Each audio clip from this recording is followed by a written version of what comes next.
hello there, why hello there, why hello there, why hello there, why hello there, why hello there, why hello there, hello there, and oh my god, and welcome back to my Let's Play of Tomb Raider 4. This is Jamie Clough Gaming here, YouTube's very own 20 subscribers. Yeah, this is my Let's Play of Tomb Raider 4, and this is part 6. And this is it's level 6, yeah, it's level 6. However, we're still in the Valley of the Kings. It's just that this level is called King's Valley 5, KV5 for short. It's still the Valley of the Kings, and I believe if this game was, even if it was faithfully remade, you could make the case for putting both Valley of the Kings and King's Valley 5 as the same level, because Valley of the Kings is short and King's Valley 5 is practically the same level, so I believe that would happen if it was remade. A lot of fans are complaining hard to get a full remaster of the classic Tomb Raiders, including Angel of Darkness, a bit like how Spyro the Dragon and Crash have been remastered. And they've been well received, so I do think, seriously and honestly, that either Crystal Dynamics or Square Enix want to do that. They want to continue with the brand of Lara that they've built, which is Survival Lara. But if they did do it, they'd probably make more money, because there's a lot of old school fans who are not such a fan of the new games who would really appreciate a remaster of the old games, a faithful one, not like Tomb Raider Anniversary, where that was the only attempt at a remake that Crystal Dynamics did, and frankly, that game still infuriates me because, well, frankly, it's not a remake in any sense. It's just a reimagining of the game. And had it been marketed as a reimagining rather than a remake, it might not have done so terribly, but considering that Justin Jafar worked on it, is it any wonder that it was so terrible? I'm being an idiot, being a bit too nasty there, because frankly I don't think the role he had in it was that big, but since he banned me for life from Tomb Raider forums, I'm gonna ridicule him in my videos. He won't watch them, he doesn't give a fuck. He just wanted to be banned, you know, so yeah. And those statues up there, I believe this part of the Valley of the Kings is called Arbus and Bell, and this part of the Valley of the Kings actually does exist. The Valley of the Kings is based on a real area of Egypt, and so those statues there, they actually are, they do exist in real life, which is pretty cool. Well, they've been well, that's pretty sad that I know that, but you know. Will we kill a ninja there? What I think would have been cooler is if you had ninjas that, I don't know, try to kick Lara and punch her. But that's what would have been good about Angel of Darkness, because you can punch and kick in Angel of Darkness. It would have been cooler to have enemies that try to punch and kick Lara. All the enemies in Tomb Raider Legend do try and can kick and punch you, and that you can kick in Tomb Raider Legend, but the kick in Tomb Raider Legend is so poorly implemented that it's not really worth bothering with. But there you go. But the fighting controls of Tomb Raider Angel of Darkness, I really think that with a bit more finesse, that would have been fantastic to use on a regular basis. And nice to have an option to save your ammunition, go for a fight. It's not to believe. You want your kick-ass sticks to chaos. I'm illuminated Lara here. I just wanted to take pictures of it, and I did. That's what I was about. I left the footage in because I thought it would be mildly amusing. Well, anyway, there's a few secrets in King's Valley 5 as well. Actually, some of them are quite well hidden, you'd probably have to look at a guide to find where they all are. But being as I knew the store quite well, I already knew where all 6 were as well. So even if I have watched a few YouTube videos just to pinpoint where they are, but some of the 6 I remember getting when I was a kid, so they're not that hard to find. If me, when I was a kid, could get them, because I was virtually, because of the way my eyes were and the glasses I had when I was a kid, I was virtually, well, I say a kid, I was a teenager, but because of the way my eyes were and the glasses I had, I was virtually blind for like several years, so my eyesight was rubbish. That could have explain why I was so bad at the games when I was younger. Thankfully, my eyes stopped getting this stabilised. I don't know. Now I pretty much have the right glass for my eyes to look through, even if I'm still a grumpy old man. Oh, you'll never take a grumpy old man out of me. I've been a grumpy old man for about 20 years now. It is true, I'm getting grumpier every year, probably, and I don't care. It's just my anger management issues that can become a problem from time to time. Because, you know, things frustrate and annoy me, and I guess things frustrate and annoy a lot of people, but a lot of people most people are probably better at dealing with it than I am. So, yeah, there's a shortcut there. You might have noticed the shortcut. I don't think it was intended, but you can actually cut through the fence instead of having to go to the prescribed bit. There's a lot of little gems in that in classic Tomb Raider games. And there probably still is bugs in modern games like that to exploit.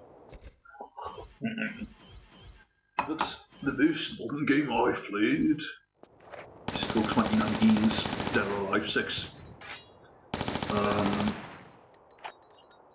I enjoyed what I played of it, but I was like dumbfounded by the story mode because I don't think I've unlocked all of it.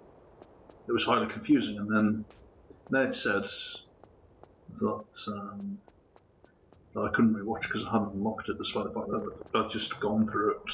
So very confusing, and but I do like it. It is a good game, Dead or Alive 6, even though it's just a fighting game. It's there is good mechanics in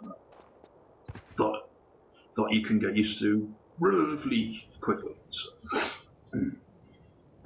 it's just that modern games, you know. Perhaps the highlight of the games I've played relatively recently is still the Spyro Reignited trilogy because of the nostalgia. For me, the original versions are still the versions to have because of what's the nostalgia. And in the Reignited trilogy, they got the colouring of him a bit wrong. He was a darker shade of purple in the originals, all that sort of stuff. But the gameplay, it is a faithful remake, and if they did the same thing with Tomb Raider, a lot of people would buy it, so Square Enix would make a lot of money. So the problem though with Square Enix is they've already made a lot of money. They don't need necessarily to do that to make money. They've already made a lot of money with Final Fantasy series, and with the Survivor Tomb Raiders are actually some of the best. Actually, Tomb Raider 2013, I believe, is actually the best-selling Tomb Raider game in the entire franchise because it appealed to a more mainstream audience. Whereas at one time Tomb Raider used to be quite niche, you know. But that's not to say it wasn't popular, you know, because it was, obviously. But you know how it is with video games these days. They have to be like movies, marketed similar movies, and they have to have all the best graphics and the very latest tech in them, so that the younger generation will buy them in mass and make companies all money. And that's all it is, money. Business, yeah. There's more business oriented the game industry is than it was previously. But obviously, it's always made money. So in a sense, I'm talking a lot of nonsense.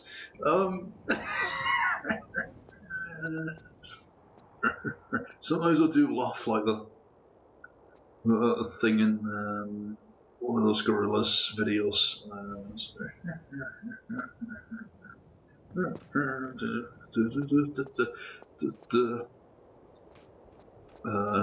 I can't remember the song, but it's from 2005. But I listen to it on a semi-regular basis now.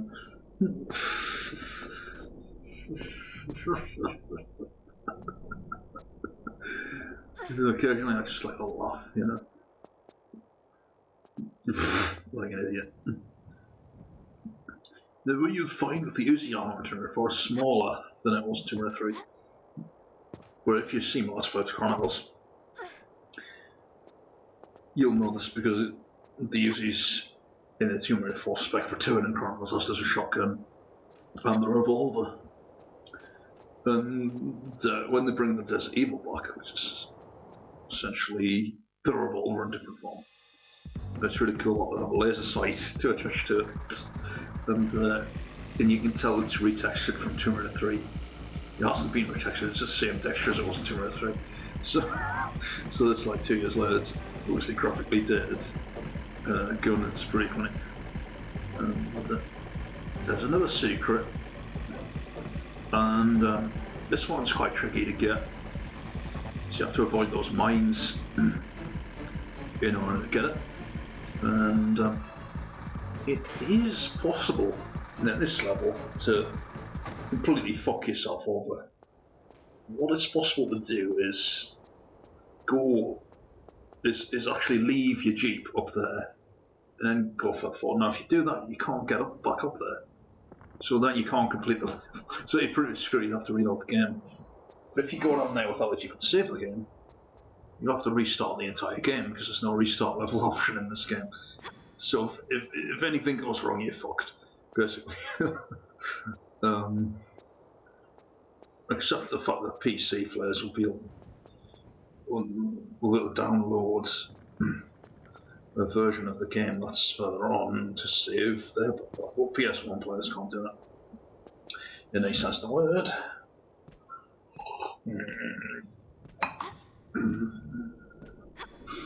But yeah, just looking at this game and comparing to the time exclusive level up to PC, you can visibly see that the version of Lara is way better looking on the PC. Never mind, she still looks good on this version. She's not as well defined.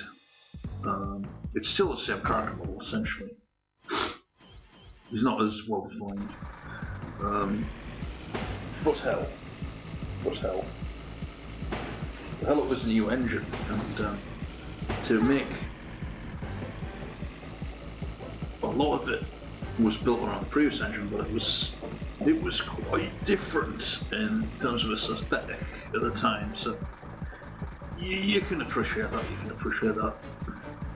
The PS1 version might not look as good as it should have done because the game wasn't made for PS1. Whereas Tomb Raider 3 was. So that said, the PC version of Tomb Raider 3 is still graphically superior to the PS1 version because the PC is capable of more, and also the PC version of Tomb Raider 3 is easier because you can save anyway. And you can't do that in the PS1 version because you need to collect save crystals. You can collect save crystals, but you can run out of saves, whereas in the PC version that won't be possible. So there's another secret, there's yet another secret in there. And it can be quite tricky doing the right move to get the secret. Well, there it is. So the secrets in King's Valley 5 they're very close to each other, pretty much all, right. Yeah, I believe there's 4 secrets in this level. Is there? Yes. And we've already got 25 secrets, that's quite a lot. But obviously, yes, 17 of them in Egypt so far. And yeah, all 4 secrets in this level are pretty close together. You'll find them within minutes of each other if you got them, which is pretty convenient. Because this level again isn't very long, but because of the fact you have to get out of the jeep to do a puzzle to open the gate, it took me longer to do this levels, and evidently I think this level is slightly longer anyway. But again, it's not that long, it's a very short level.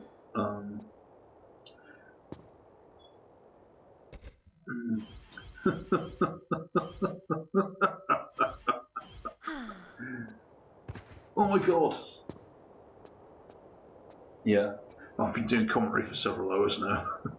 Well, a few hours anyway, and well, no, depending on the day, it can be very therapeutic to do commentary.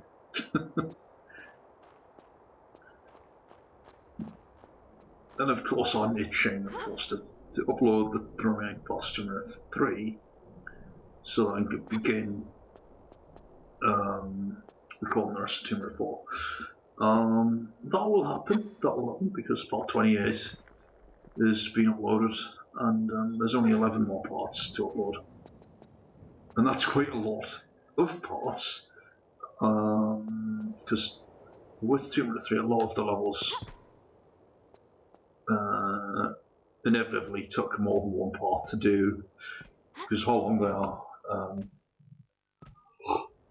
Most my life already with them made them about 2.5 to 3 times longer. So some videos 2 parts long, some levels it's only the short levels that are 1 part, and most levels are 2 parts. Some are 3. Managed not to have any 4-parters. But it was a close one. It could have turned out a bit. And I genuinely was blind for the most part, but not marketed as such, since other people have already done that before. Other people have already done non-blind as well, so it wouldn't make a blind bit of fucking difference. I've only got 20 subscribers, not many people watch us. And I'm finding that none of my subscribers actually seem to bother with my videos, so even though I've got 20, it's like you've got none. That's the battle you're up against, and it's like, oh. Occasionally it's annoying, but you've just got to put that out of your mind and just focus on what you're doing, really. Which is the content you're creating, you're going to focus on how to improve it. Can I do things, bits like can I cut out something just to improve it? Also, the thing of doing a bit too long-winded, and so on and so forth. But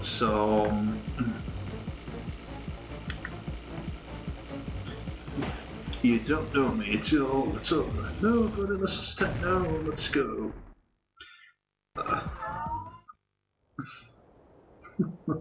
We'll just quote an Eminem song randomly. Because you see, I just don't. We're right at the end of the level. Shit. Because you see, there's a big long. Oh. That confuses me. But yeah, we're right at the end of the level, and there's a big F&B sequence, which is a good 5 minutes long. So this level, although it took longer than the previous level, it's still not a long level, if you catch my drift. Because the previous level was 13 minutes, this takes 20, and then the other 5 minutes on the video is the F&B. There's 2 F&B sequences together, so that takes 5 minutes.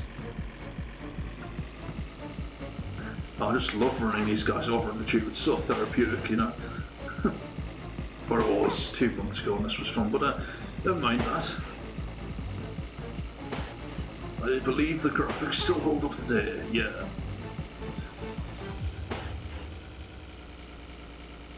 And I do love the Jeep theme. It also comes on when you complete the game. But Thank you for joining me.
Fools! The Croft woman has outsmarted you, yeah? And now she escapes. The amulet, Herr von Croy. It talks of the priest, Semerket. Semerket.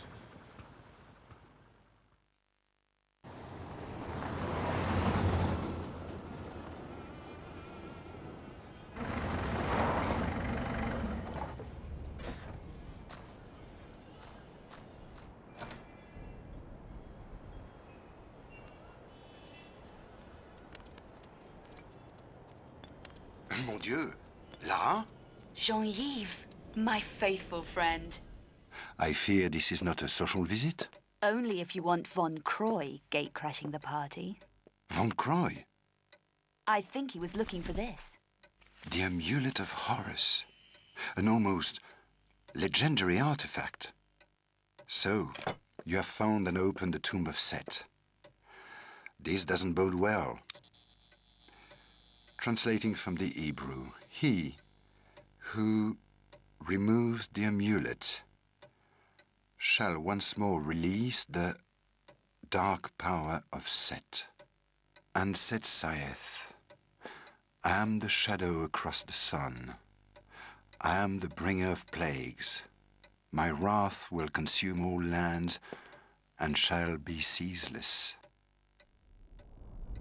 The power to summon the sun god Horus to rebind the evil Set shall only be revealed to the bearer of the amulet within the temple of Semerket at Karnak. The ceremony is complete as the armor of Horus summons the sun god. The armor of Horus. At the dig site in Alexandria, my men talk fearfully of this. The armor must also be Von Croy's goal. Only one so ignorant of the prophecies would dabble with such a prehistoric evil. Ah, yes. Releasing Set. But how could you have known, my dear? Time to put things right and remove a thorn in my side in the process.